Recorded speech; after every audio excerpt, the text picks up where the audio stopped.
네, 안녕하세요. 네, 반갑습니다. 오늘 하나님 말씀은 마태복음 11장 20절부터 30절까지 말씀입니다.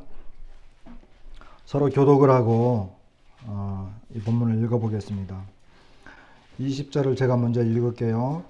예수께서 권능을 가장 많이 행하신 고을들이 회개하지 아니하므로 그때에 책망하시되 화 있을진저 보라시나 화 있을진저 베스다야 너희에게 행한 모든 권능을 두로와 시돈에서 행하였더라면 그들이 벌써 베옷을 입고 제에 앉아 회개하였으리라. 내가 너희에게 이르노니 심판날에 두로와 시돈이 너희보다 견디기 쉬우리라.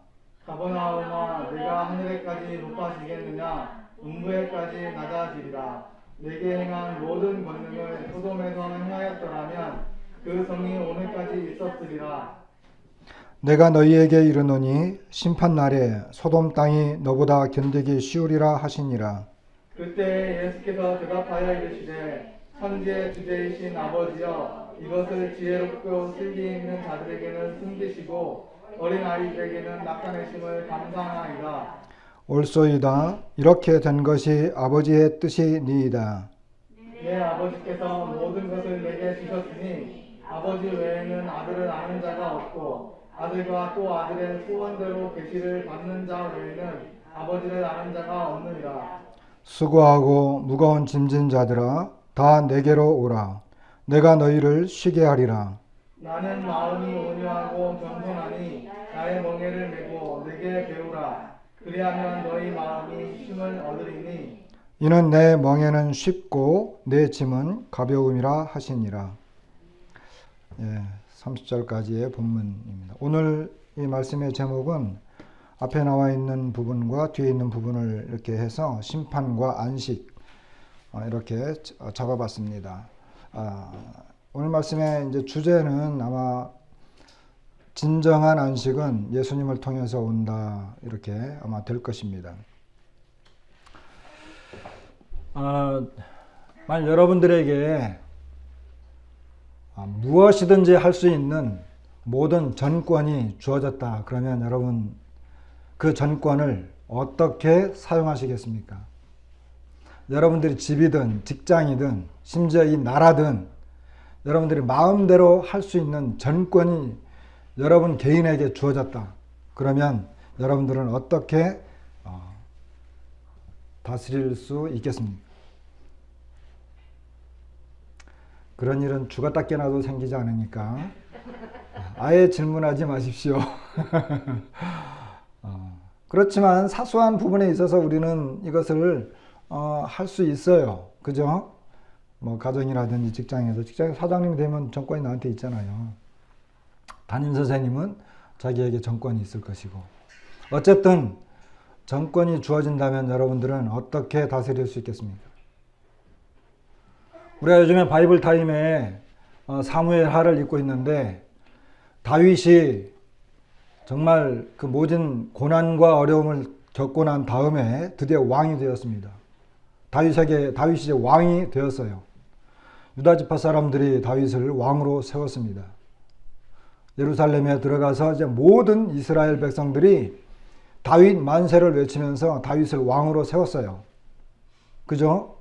다윗을 향한 지지율은 90%가 넘었습니다. 여러분 역대 대통령 중에 지지율이 90%를 넘는 대통령이 있었습니까? 다윗은 지지율이 90%를 넘었어요. 그래서 이스라엘 모든 사람들이 모여서 또 다윗에게 기름을 부었습니다. 그리고 이웃 나라에서는 다윗의 왕궁을 지어주겠다고 난리입니다. 주변 나라들이 조공을 바칩니다. 다윗이 깨달았습니다. 모든 백성들이 주변 나라 드디어 하나님이 나를 왕으로 삼으셨구나. 이걸 깨달았어요. 그는 이제 진정한 왕이 되었습니다.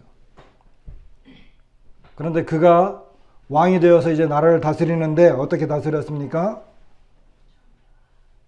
조금 있다 보니까 그가 왕이 되어서 그가 한 일이 뭐냐 하면 자기 충성스러운 부하의 아내를 빼앗았습니다.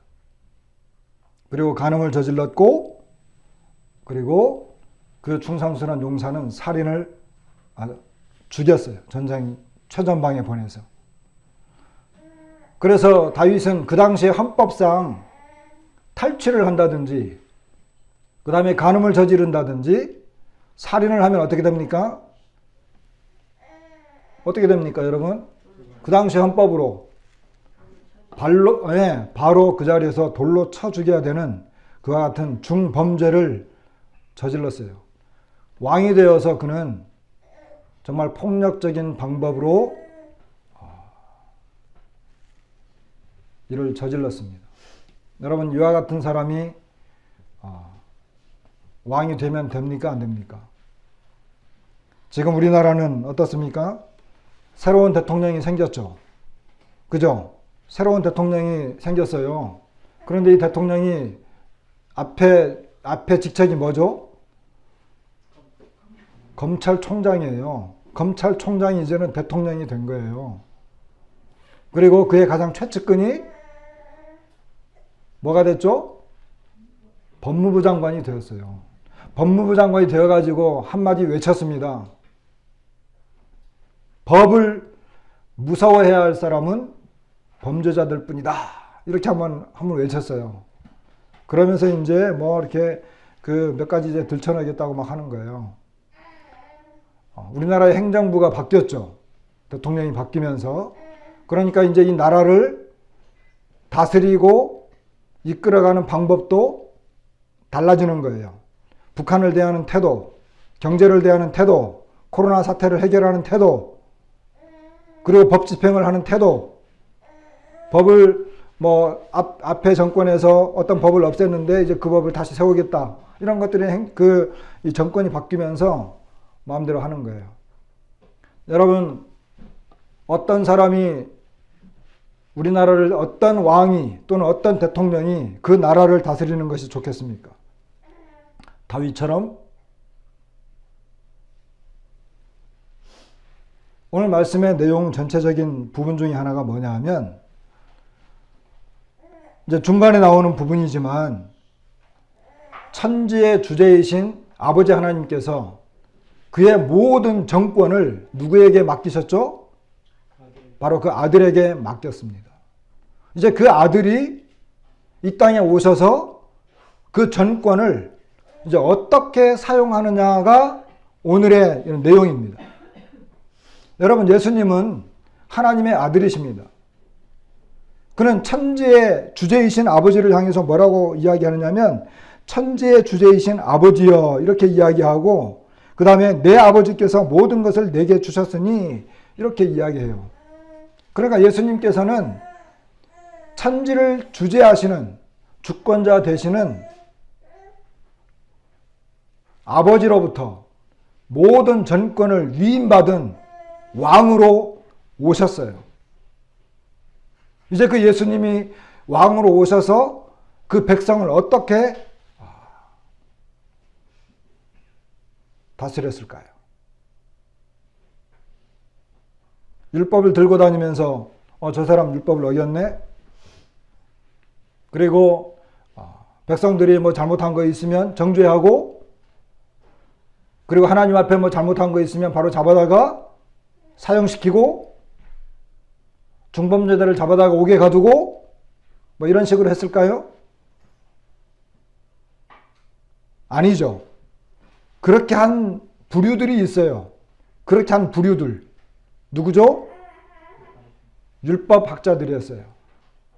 특히 바리새인들, 서기관들 이런 사람들이 오히려 예수님이 했어야 하는 그런 일을 그 사람들이 했고 오히려 예수님은 이 땅에 와서 어떻게 했어요? 예수님 이 땅에 오셔서 죄인들의 친구가 되고 세리들과 함께 식사하고 그들의 친구가 되어졌어요. 그리고 가난한 사람들을 찾아가셨고 병든 자를 치료해 주셨고 문둥병자를 만나면 문둥병자에게 손을 내밀었어요.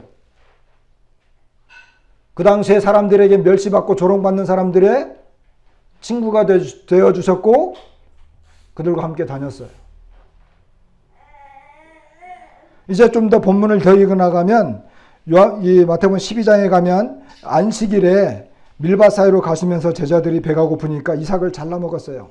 그러나 안식일에 뭘 먹으면 일을 하면 안 된다라고 하는 이런 그 당시에 법률이 있었어요.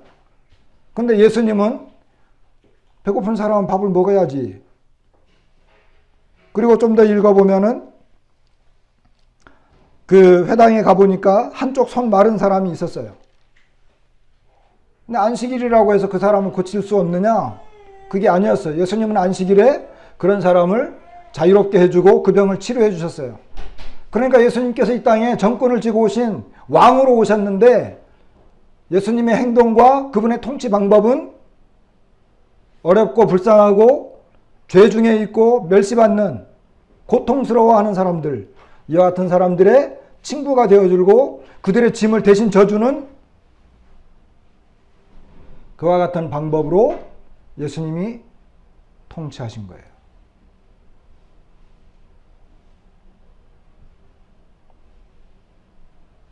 그래서 예수님은 많은 특별히 갈릴리 지역을 고을들을 많이 다니셨습니다. 그런데 권능을 가장 많이 행하신 이런 고을들이 회개하지 않았어요. 그랬을 때 예수님은 그들을 책망하시는 걸 보게 됩니다. 가장 많이 행하셨는데 오히려 그들이 회개하지 않았어요. 그러면서 화 있을진저, 예수님께서 화 있을진저라고 하는 이와 같은 내용은 정말 저주스러운 율법학자들에게 하셨던 내용이에요. 이건 하나의 일종의 저주라고 할 수 있습니다.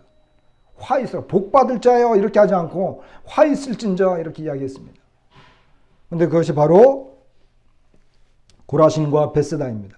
고라신은 뭐 여기 이제 지도 볼 수 없으니까 고라신은 바로 가버나움 바로 북쪽에 있는 이런 그 고을이에요. 그리고 이 벳세다는 약간 거기에서 더 동쪽에 있는 이 지역이 조금 나뉩니다.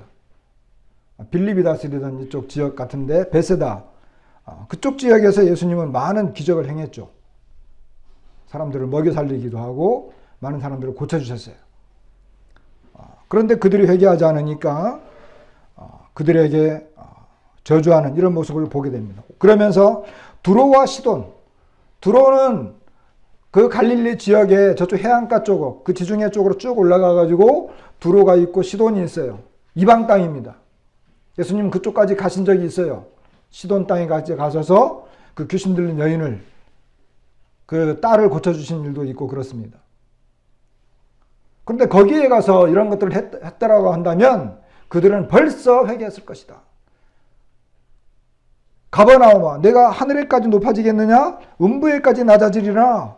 이 하늘에까지 높아지겠느냐? 음부에까지 낮아지리라. 이 말씀은요, 이 이사야서 14장 두로왕에 대해서 한 말이에요. 보통 그 내용을 사람들은 이것은 사탄이다. 사탄이 그랬죠. 너 아침의 아들 계명성이 어찌 그리 하늘에서 떨어졌으며 너 열국을 엎은 자여 어찌 그리 땅에 찍혔는고 내가 내 마음에 이르기를 내가 하늘에 올라 하나님의 뭇별 위에 내 자리를 높이리라. 내가 북극 지폐의 산 위에 앉으리라. 가장 높은 곳 구름에 올라가 지극히 높은 이와 같아지리라 하는도다. 그러나 이제 내가 스올 곧 구덩이 맨 밑에 떨어짐을 당하리로다. 이 말씀을 인용하신 거예요.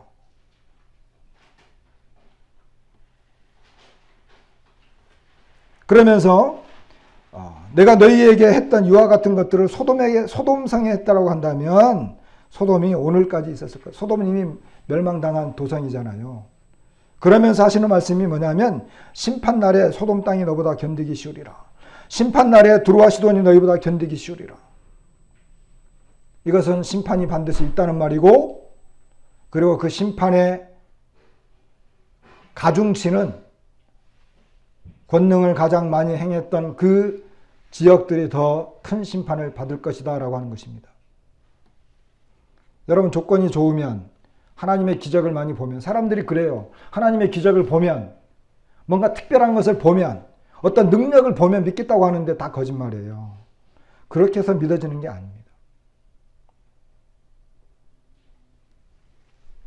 에덴 동산은 하나님의 동산이죠. 가장 아름답고 황홀했던 하나님께서 그 동산에 거닐었던 그와 같은 곳에서 최초의 범죄와 불순종 그리고 반역이 일어났잖아요. 에덴 동산 같으면 왜 거기서 죄를 지어요, 사람이? 그렇지 않아요? 노아 홍수 때 노아는 새로운 땅에서 풍요로운 결실기를 맞았는데 포도주를 마시고 취해가지고 자기 아들을 저주했어요. 가장 좋은 환경이었는데. 모세는 시내산에서 하나님의 말씀을 받고 있을 때 산 아래에서는 어떻게 했어요?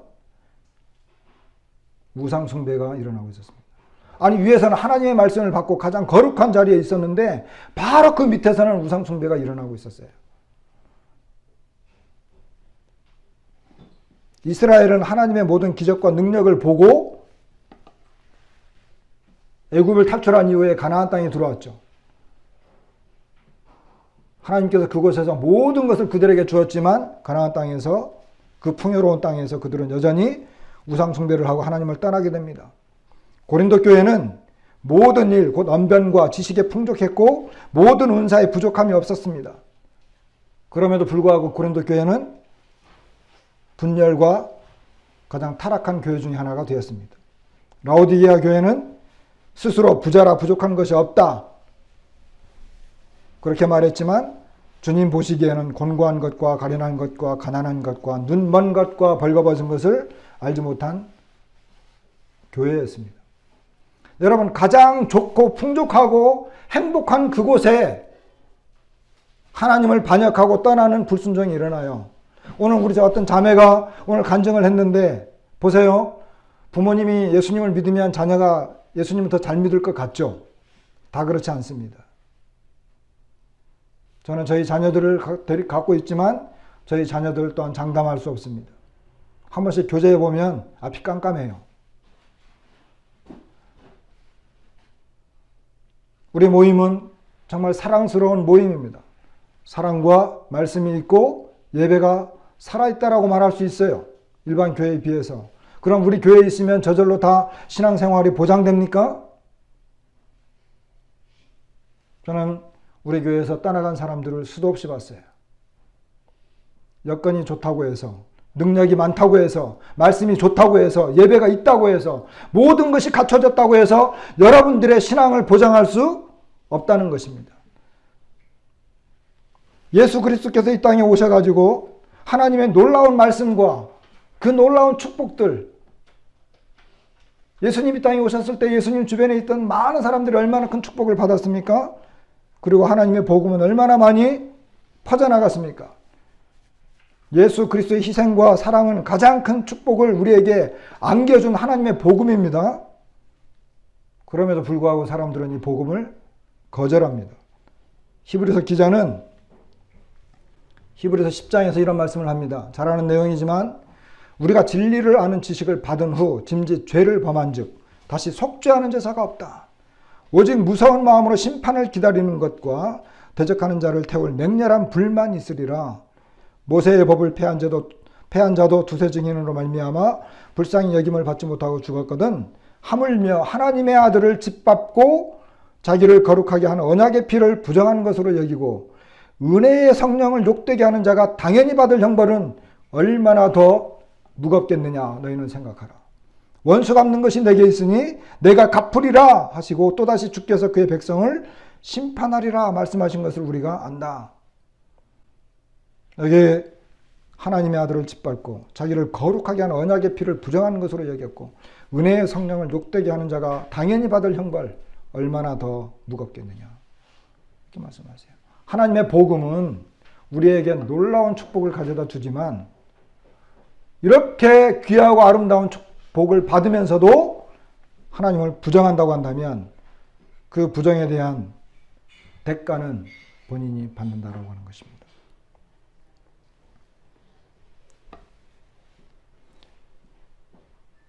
오늘 본문에서 하나님께서 보여주시는 계시, 그 25절 후반부 맨 마지막에 어린아이들에게는 나타내심을 감사하나이다. 옳소이다. 이렇게 된 것이 아버지의 뜻입니다. 내 아버지께서 모든 것을 내게 주셨으니 아버지 외에는 아들을 아는 자가 없고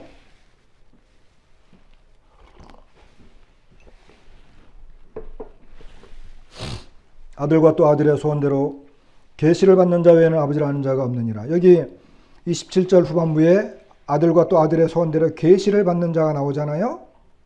그런데 아까 25절 후반부에 어린아이들에게는 나타내심을 감사하나이다 그랬잖아요. 여기 나타내심이라고 하는 이 단어도 27절 후반부에 계시를 받는 자 외에 할 때 이 계시하고 같은 단어예요. 이것이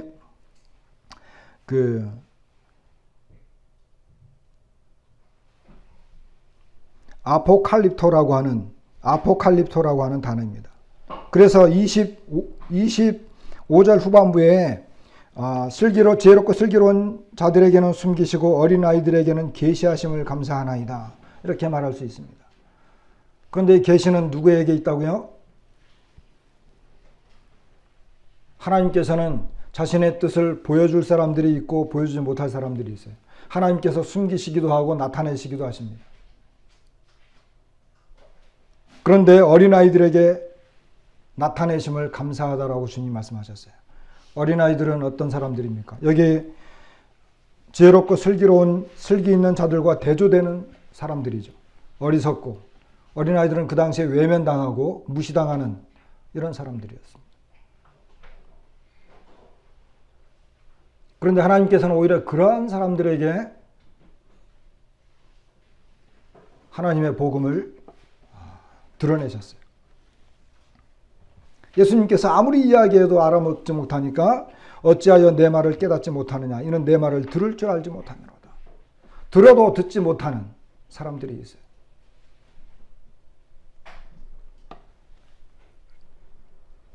우리가 잘 아는 대로 고린도전서 1장에는 기록된 바 내가 지혜 있는 자들의 지혜를 멸하고 총명한 자들의 총명을 패하겠다. 하나님께서 이 세상의 지혜를 미련하게 하신 것이 아니냐.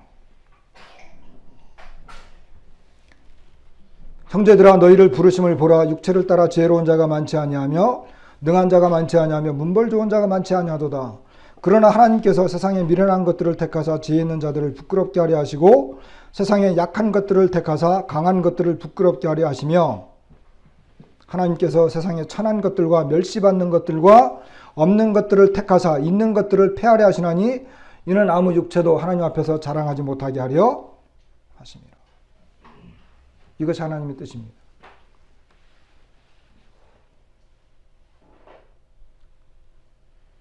이것에 대해서 우리 주님께서는 이런 내용들을 가지고 하나님께 감사드렸어요. 하나님께 감사드렸어요. 옳소이다.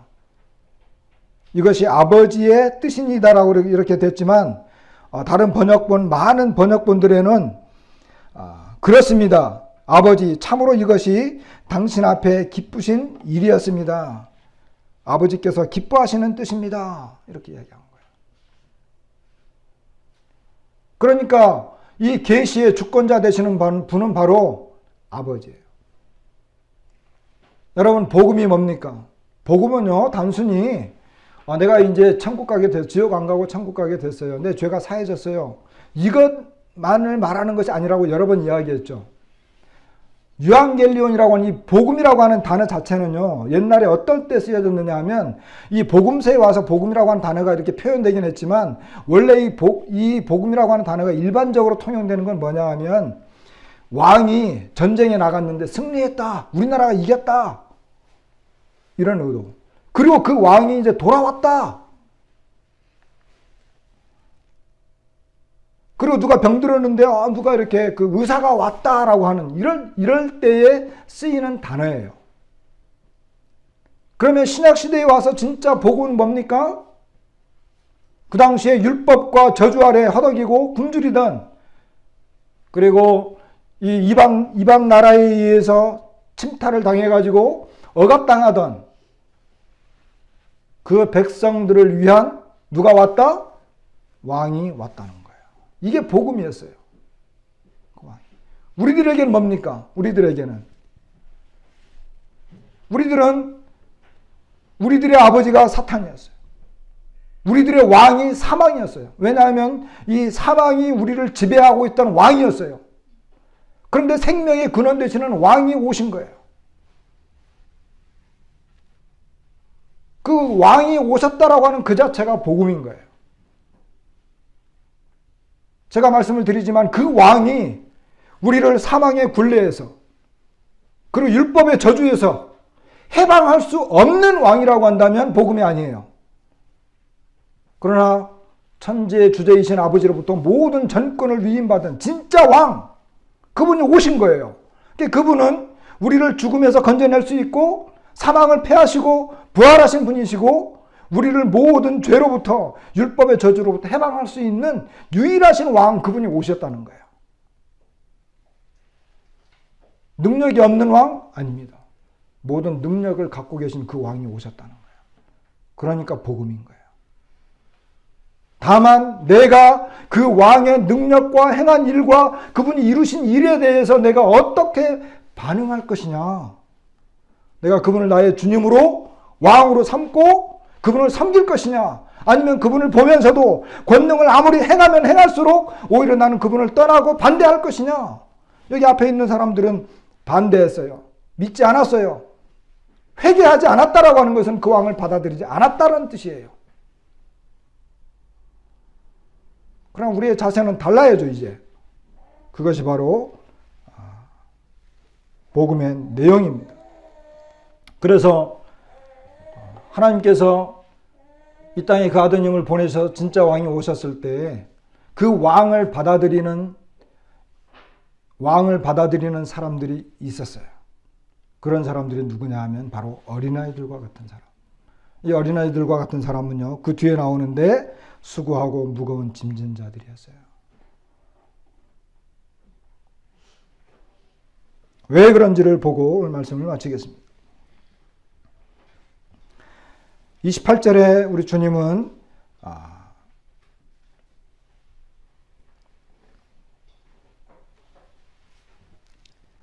28절에 우리 주님은 초청하는 말씀을 하십니다. 뭐라고 말씀하시느냐 하면 수고하고 무거운 짐진 자들아 다 내게로 오라. 내가 너희를 쉬게 하리라. 놀라운 말씀을 하셨습니다.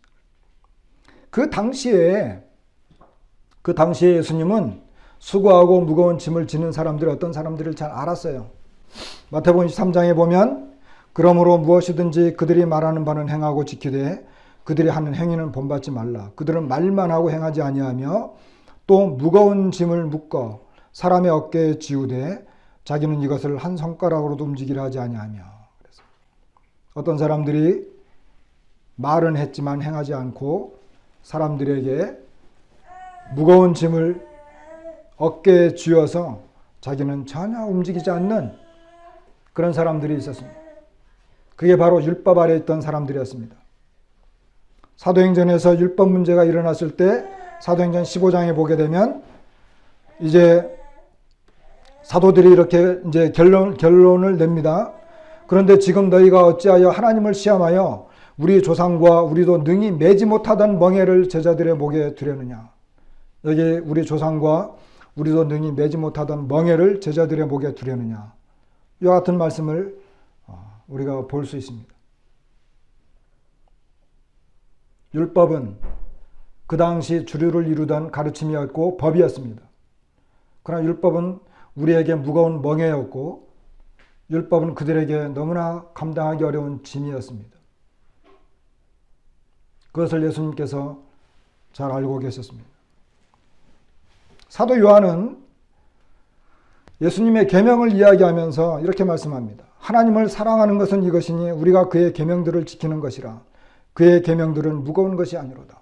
예수님도 우리에게 법을 주셨어요. 계명을 주셨어요. 그런데 사도 요한은 그 계명은 무거운 것이 아니다. 이렇게 말씀하는 것을 보게 됩니다. 이 법은 사랑으로 말미암은 거죠.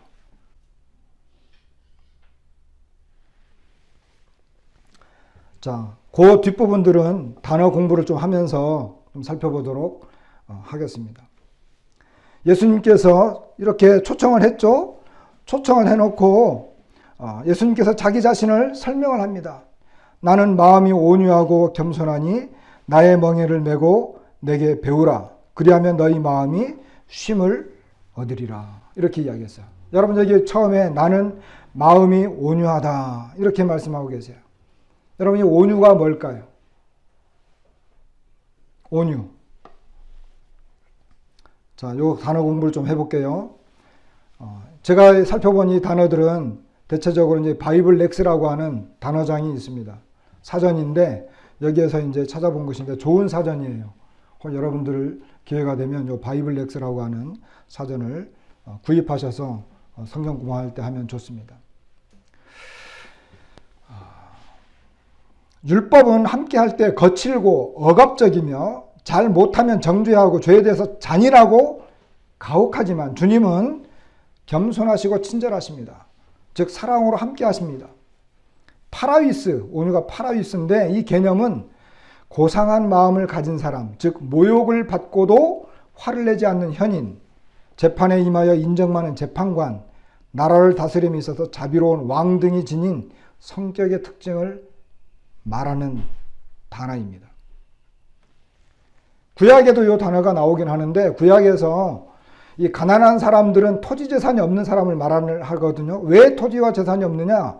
부당하게 억압당하고 권리를 빼앗기고 하나님께서 물려주신 풍성한 유업을 수탈당했기 때문에, 그리고 그들의 가난은 상속권 박탈과 불법적인 손에 의한 것이지 그 사람 자신의 잘못에 의해서 비롯된 것이 아닌 경우가 많았다고 합니다. 그래서 그들을 불법적인 착취의 희생물인 경우가 많았는데 히브리어로 이것을 히브리 말로 아닌데 이것을 헬라어로 번역하면 아까 이제 파라위스라고 하는 단어가 되는 것입니다. 그런데 구약에 나타난 여호와 하나님은 어떻습니까? 구약에 나타난 여호와, 이스라엘의 심판자, 그분은 그들을 보호해 주시고 그 핍박을 받는 사람들은 이 사실을 신뢰하고 이에 소망을 두고 있게 되는 거죠. 그래서 여호와께서는 권리 없는 자들의 하나님인 까닭이다. 까닭에 동료 인간들에게서는 자비를 얻지 못한 사람들의 목소리를 들으시고 그들을 위로하시고 구원하신다. 이와 같은 의미가 담겨져 있습니다. 내용이 길기 때문에 이 단어는 그 마태복음 5장 5절에 보면 온유한 자는 복이 있나니 저희가 땅을 기업으로 받을 것이며 이렇게 나타났잖아요.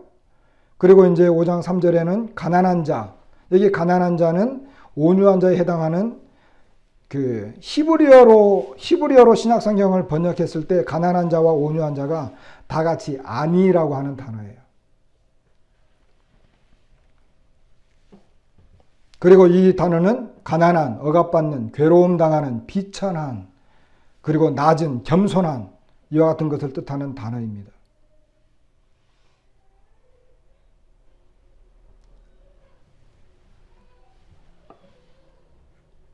그리고 특별히 이 단어는 오늘 이제 본문에 이 단어가 나왔는데 그 스가랴 9장 9절에 인용되어진 단어, 마태복음 21장 5절에도 이 단어가 나왔는데 여기에 예수님은 겸손하셔서 나귀를 타셨다고 이야기했잖아요.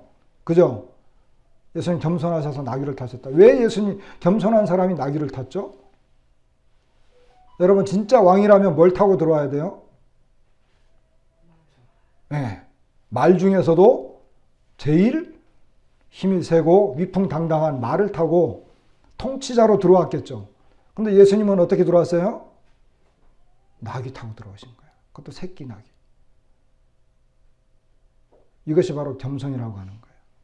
그러니까 예수님이 이 땅에 들어오실 때 비천한 모습으로, 그리고 겸손한 모습으로, 그리고 친절한 모습으로, 낮아진 모습으로 이 땅에 오셨어요.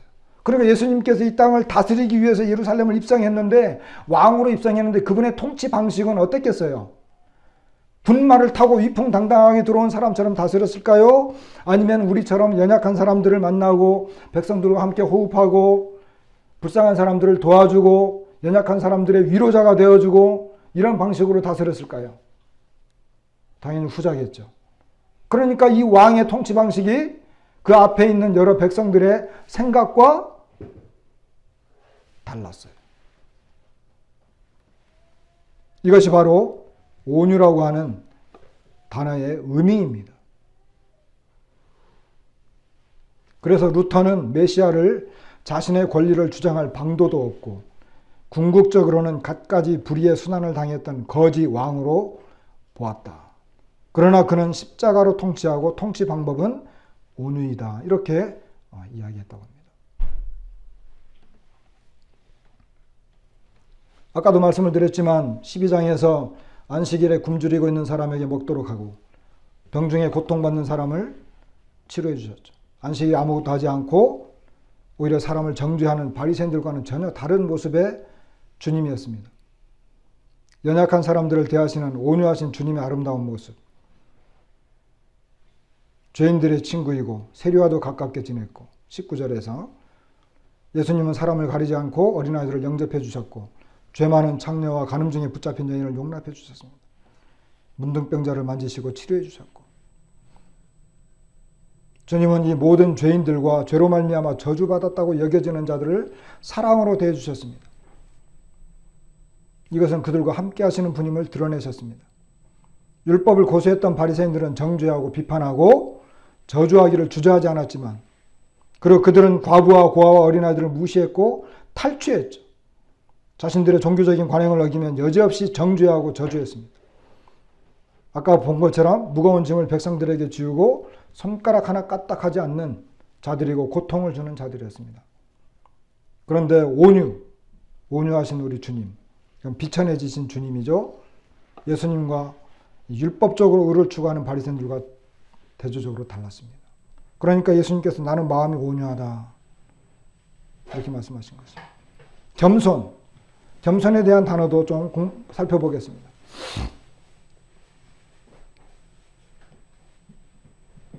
이 단어는요, 옛날에는 이 단어는 굴복하다, 작은, 빈약한, 하찮은, 비열한, 천한 이런 것을 의미했습니다.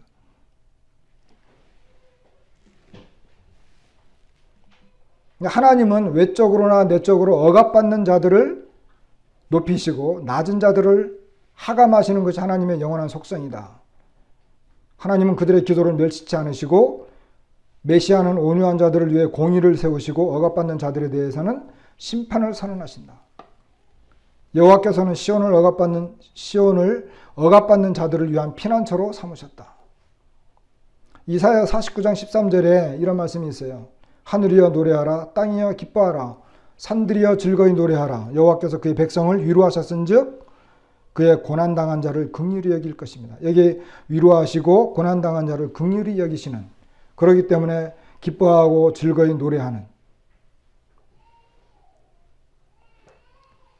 그렇기 때문에 이 빈약하고 하찮고 비열하고 천한 이런 사람들을 돌보시고 그들을 위로하시고 그들과 함께하는, 그리고 피난처를 제공하시는 이와 같은 모습이 바로 겸손이라고 합니다. 예전에 말씀을 드린 것처럼 겸손은 높은 사람 앞에 굽신거리는 게 겸손이 아니에요. 진짜 겸손한 것은 여기 하나님의 속성처럼 스스로 비천해지고 스스로 천한 모습으로 낮아지고 그리고 그 스스로 하찮은 존재로 여기고 스스로 굴복시켜서 그와 같은 사람들과 함께하는 것이 진정한 겸손이에요. 예수님께서는 자신을 그와 같은 모습으로 설명하셨습니다. 나는 마음이 온유하고 겸손하니. 여기 나의 멍에를 메고 내게 배우라. 안식을 얻는 방법이 나오죠. 그러면 하나님은 그런 하나님이기 때문에, 우리 주님은 그런 하나님이기 때문에 우리가 가만히 있으면 되느냐? 그렇지 않다는 거죠. 예수님의 이와 같은 멍에를 매라는 거예요. 그리고 배우라고 하는 거예요. 여기 예수님의 멍에는 쉽다 그랬거든요. 예수님께서 나의 멍에는 30절에 보면 이는 내 멍에는 쉽고 내 짐은 가볍다. 몇 가지만 좀 더 보고 마치겠는데, 여기 쉽다라고 하는 단어, 이 쉽다라고 하는 단어는 온화하고 유쾌하고 친절하고 선하다. 멍에가 뭔지 알죠? 멍에. 이스라엘은 겨리소라고 하는 것은 소 두 마리가 밭을 갈도록 돼 있어요. 두 마리를 함께 가려고 하면 소 두 마리를 이렇게 멍에를 씌워야 돼요. 그 멍에를 말하는 것입니다. 근데 예수님께서 말씀하신 내 멍에는 쉽다라고 하는 단어는 온화하다, 유쾌하다, 친절하다, 선하다 이렇게 나와 있어요. 이 단어가 여기 이제 기본적인 이 단어가 사람에 대해서 사용될 때는 훌륭한, 공정한, 정직한 이런 도덕적 의미가 있습니다. 그리고 좋은 태도나 예의 좋은 성질, 그리고 특정한 임무에 알맞은 사람, 친절하고 온화하고 유순한, 마음이 좋은, 심지어 단순한 이런 의미가 있습니다. 친절한 호의, 은혜 이와 같은 의미들이 이 단어에 있는 거예요. 쉽다라고 하는 의미가 바로 그런 의미예요. 그러니까 이제 친절하고 유쾌하고 선하고 뭐 이와 같은 다양한 그 의미들이 들어있는 이와 같은 그 단어입니다.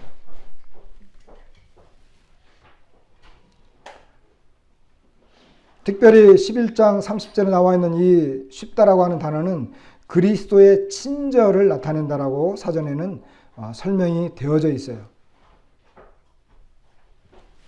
여러분,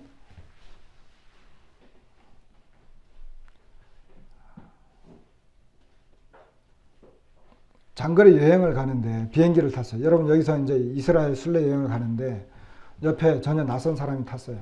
근데 그 낯선 사람이 굉장히 까칠해. 막 이렇게 서로 외국이니까 막 냄새 난다고, 마늘 냄새 난다고 좀 저리 가 있으라고 하고, 그리고 자면서 이렇게 막 끄덕끄덕하면 자기를 툭툭 치니까 막 불편해하고, 이런 까칠한 사람을 만나면 그 여행이 어떻게 되겠어요? 힘들겠죠. 그죠? 근데 여행을 같이 탄 사람이 굉장히 친절하고 먹을 것도 이렇게 나눠주고 이렇게 뭐 음료수도 이렇게 대신 이렇게 제공해주고 자리도 잘 비켜주고 이렇게 친절한 사람과 함께 가면 어때요? 바로 그런 뜻이에요. 여기 쉽다라고 하는 것은 예수님께서 이 땅에 오셔가지고 율법으로 우리를 자꾸 찌른 것이 아니라 예수님은 우리와 함께 멍에를 맸어요. 근데 그 멍에는 친절하고 유순하고 온화하고 따뜻한 우리에게 친절을 베푸는 그와 같은 멍에였어요. 가볍다라고 하는 단어. 여기 이제 내 짐은 가볍다 그랬잖아요. 이 신약에 2번 쓰여졌는데 여기 한번 고린도서에 한번 쓰여졌는데 이 고린도에 쓰여진 이 단어는 견디기에 쉽다라고 하는 단어예요. 견디기에 쉽다. 가볍다라고 하는 것은 견디기에 쉽다. 여러분 짐을 이렇게 졌는데 가벼워. 그럼 견디기가 쉬워요, 어려워요? 쉽다라고 하는 뜻이에요. 그러니까 예수님께서 자신의 성품을 말씀하셨죠. 나는 마음이 온유하고 겸손하다. 그리고 그러기 때문에 내 멍에는 쉽고 내 짐은 가볍다.